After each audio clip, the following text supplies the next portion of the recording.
boshlash degani. Siz o'zingizda jamiyatda, o'zimiz davlatda qanday statusdan, qanday mavqedan bo'lishidan qat'iy nazar Amerikaga kelgandan keyin noldan boshlaysiz. Hamma shunday noldan boshlanadi. Talaba bo'lsangiz ham yo bir ishga kelsangiz ham. Shu narsa qaytadan tarbiyalaydi odamni deyish mumkin-da. Shuning uchun men maslahat berardim keladiganlarga. Mana bitta qiziq gap bor. Shuni to'xtalib o'tay.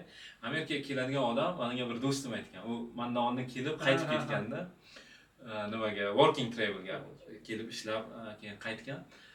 Kelgan odam o'zi bilan ikkita g'ish olib kelish kerak deydi-da. Nima uchun desa, birinchi kelganida birinchi boshiga uradi o'sha g'ish bilan o'zini boshiga. Nima uchun Amerikaga keldim men, qayerdan ham keldim men deb qo'rquv, o'sha qo'rquvlar, katta davlat, endi bu yoqda qarindosh urug' yo'q, bir og'ir vaziyatga tushib qolsangiz, kimdir yordam beradigan yo'q. O'zbekistonda bo'lsangiz, hamma atrofingizda, hech bo'lmasa do'st, birodarlaringiz bor, misol uchun, kuningiz o'tmay qolmaydi-da. Bu yoqda hech kim yo'q, o'zingiz uchun o'zingiz harakat qilasiz. O'shaning uchun birinchi g'ish bilan o'zingiz boshingizga urasiz, nima uchun keldim deb.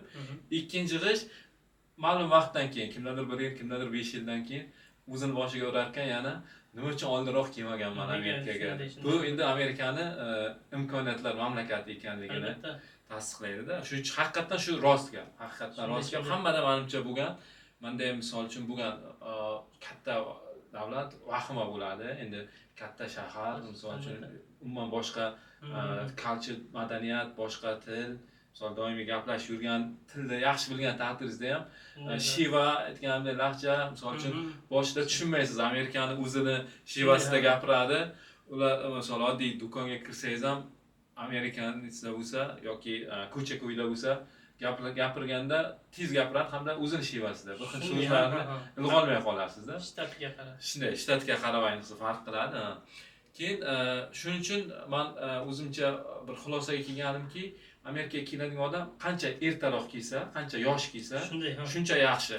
Ko'nikish oson bo'ladi, moslashuv oson bo'ladi. Misol uchun qancha yosh deganda 18 bilan 25 yosh orasi menimcha ideal yoshda, mana o'qish davriga kelishda. Keyinchalik kelganda bo'ladi, unda ham mana biz ham keyin 20, misol uchun siz men 30 da kelganman, siz 26 yoshda. O'sha keyinchalik kelish ham yaxshida moslashasiz, ko'nikasizda, lekin biroz qiyin bo'ladi. Yoshdan kelganingizda, noldan boshlanish uchun qancha yosh bo'lsa, xuddi ana yosh bolaga til o'rgatsa, bu yoqda oson o'rganadi. Misol uchun bu yoqda tug'ilgan yoki tug'ilmagan bo'lsa ham farzandlaringiz bilan birga kelsangiz, men oilaviy ko'p kuzatganman. Misol uchun o'sha immigrantlar hayotini, oilaviy ko'chib kelganlarni ota-onasi misol uchun es-hushi joyiga yoshi katta odamlarni o'ylab qarasangiz, o'zi ular tezroq o'rganish kerak masalan deb o'ylaysiz, lekin farzandi hali misol uchun 5 yosh, 6 yosh, yo misol 3-sinf deylik, 5-sinf bo'lsa, ular Amerikan talaffuzda gapirishni boshlaydi-da, ancha oldin. Ota-ona qiynalib nima bilan gapiradi? Aksent bilan. Shunday. O'shaning uchun qancha yosh kelsa, menimcha shuncha yaxshi Amerikaga. Albatta. Kelmoqchi bo'lganlar, misol uchun o'qishga nimaga hech qachon kechmas, yo mana bu ishimni tugatib olay, mana buni to'xtatib olay, yo o'qishimni bitirib olay emas. Misol uchun niyat bor bo'lsa, misol hozir bakalavr o'qib turgan bo'lsa, bakalavr bitirib magistraturaga yoki abituriyent bo'lib tayyorlanib turgan bo'lsa, misol uchun bakalavrni iloji bo'lsa Amerikada o'qish uchun harakat qilaverish kerak. Endi umuman chet davlatda, misol uchun Amerikaga qiziqish bo'layotgan odamlar uchun endi Amerika degan misol uchun aytyapman. Albatta, chet elda o'qish endi yoshligidan vaqtliroq chiqilsa, albatta yaxshi. Hamma davlatda ham menimcha shunday. Yaxshi tomoni Amerikani boshqa davlatlarga nisbatan aynan o'sha ishlab o'qish. Chunki bu yoqda har bir odamning moddiy darajadan ahvoli har xil sharoitdan chiqadi. Juda ko'pchilik ko'rayotgan bo'lishi mumkin. Amerikaga borganlar hammasi boy, puli bor, boshqa bo'lgan yo'q. Juda ko'pchiligimiz qarz bilan kelganmiz. 90% odam qarz bilan keladi. Oyoqqa olib, qarzlarini to'lab, keyin yo'l topib ketib shunaqa qilinadi. Juda kamdan kam odam o'sha biznesmenlar yoki O'zbekistonda yaxshi biznesi borlar Amerikada biznes qilish uchun kelishi mumkin. Lekin juda ham ko'pchilik odam shunaqa oddiy qarz bilan kelib, kamida qisman qarz bilan, kamida qisman. Albatta, qarz bilan shunday.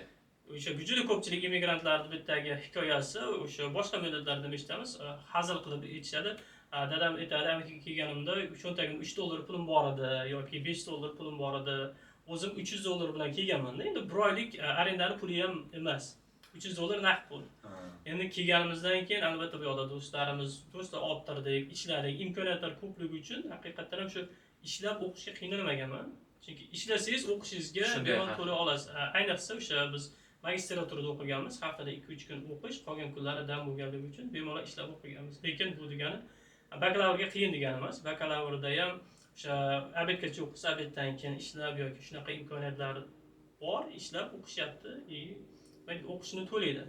Plus imkoniyatlar cheklanmagan. Bu talabani umumiy Amerika haqidagi taassurotlari talaba sifatida gaplashib o'tdik.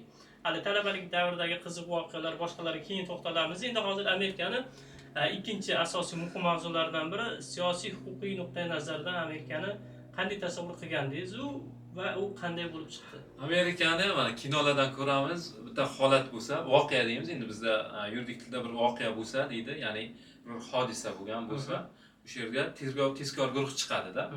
Endi men prokuratura tizimida ishlaganim uchun o'sha sohadan ko'proq nima qilaman, harakat qilaman. Misol uchun bir voqea bo'lsa O'zbekistonda birinchi o'rinda militsiyaga 102 ga xabar tushadi, keyin ichki ishlar xodimlari chiqadi. Agar u prokuraturaga tegishli bo'lsa, prokuraturaga aloqaga chiqadi. Prokuraturada doim navbatchi prokuror bo'ladi. Navbatchi prokuror yo tergovchi yoki prokuror yordamchisi voqea joyiga chiqadi. Agar prokuror ishtirok etishi lozim bo'lgan holat bo'lsa, prokuror. Xullas, voqea joyiga chiqadi. Bu yerda qanday? Bu yerda ham voqea bo'lsa, 911 hamma biladi. 911 ga telefon qilinadi. U hamma xizmatlar bu yoqda bizda 102 alohida, prokuratura 1007 alohida, tez yordam 03 alohida, nima 01 pajarniy alohida, 02 endi aytdik, 03 alohida, 04 alohida bo'lsa, bizda Amerikada 911 hamma xizmat o'sha yerda sizni misol uchun pajarniy bilan ishingiz bo'lsa ham, tez yordam bilan bo'lsa ham 911 ga aloqa telefon qilasiz. Ularning o'zi o'sha sizdan xabarni olib yo'naltiradi. Lekin zo'r tomoni men kinolarda ko'rgan edim. Voqeaga shu voqeada boshlaganim, voqea bo'lsa, bitta hodisa bo'lsa, o'sha yerda militsiya, ya'ni polis deyiladi, politsiya, pajarniy, yong'in o't o'chiruvchilar va tez yordam birga boradi. Kinolarda ko'rganmiz, shu hammasi sirenalar qo'shib baravar yuradi. Bu haqiqatan ham shunaqa ekan. Amerikada haqiqatan ham shunday. Bitta holat bo'lsa, 911 o'sha telefon qilib voqea joyiga kelish kerak bo'lsa, politsiya, pajarniy, tez yordam birga yuradi. Keyin yana bitta qizig'i shu yerda tez yordam bu yoqda alohida institut emas, bizda tibbiyot birlashmalariga qaraydi. Ya'ni tibbiyot birlashmani xodimlari hisoblanadi. Ichida o'sha hamshiralar, vrach yuradi, u yerda navbatchi bo'lgan. Bu yerda pajarniyning ichida, ya'ni o't o'chiruvchi nimani ichida tez yordam mashinasi, maxsus tez yordam mashinasi, lekin ustida o'sha qizil pajarniy bilan bir xil. Yo shtatlarda farqi bormi? Shtatlarda biz Chicagoda ham shunday, agar boshqa shtatlarda. Balki Nyu-Yorkda ham shunday. Endi kinolarda ko'rganmiz, lekin Kaliforniyada shunday. Shu SFFD, ya'ni San Francisco Fire Department.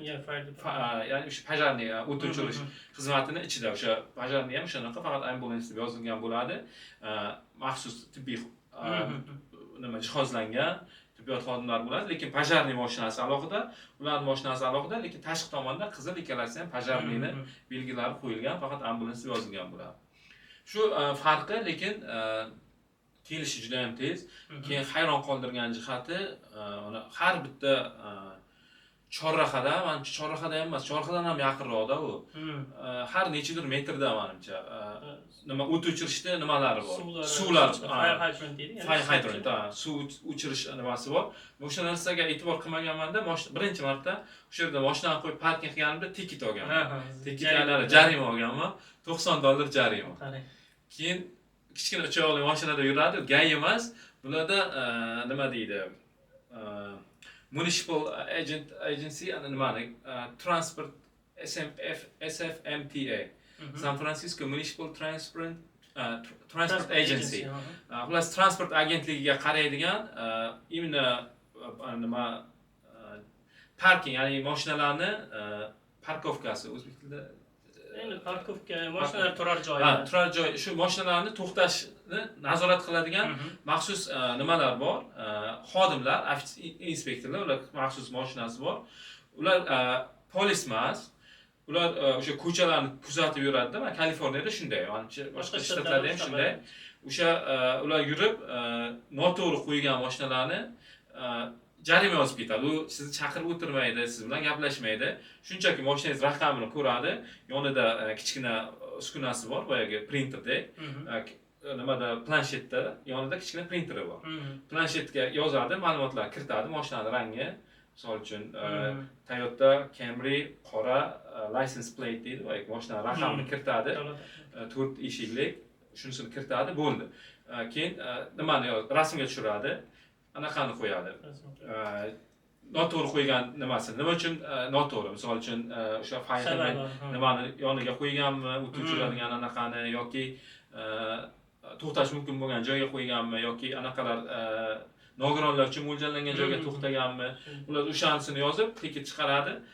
Shunday derazaga qistiradi, ketdi. O'zini yo'l davom etib, keyingi qoidabuzarlarni aniqlash uchun davom ettirib ketaveradi. Xuddi shunaqa bo'lib to'xtagandan keyin qarasam, u yoqda o'sha fire hydrant bo'lganda menga shtraf yozgan, men tushgan edim, mashinadan ketgan edim. Keyin shunda qaytib kelishimga ko'rdim, o'zi jarima qistirdi-da, ketib borayotgan ekan, endi to'xtadim, orqasidan bordim. Keyin tushuntirdim, endi men o'tganim yo'q.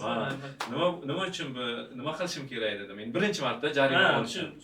Keyin qog'oz, xullas dedi, $90 jarima, sen dedi, jarima nimani o't o'chirish anonsini oldiga qo'ygansan, bu yoqda mumkin emas dedi.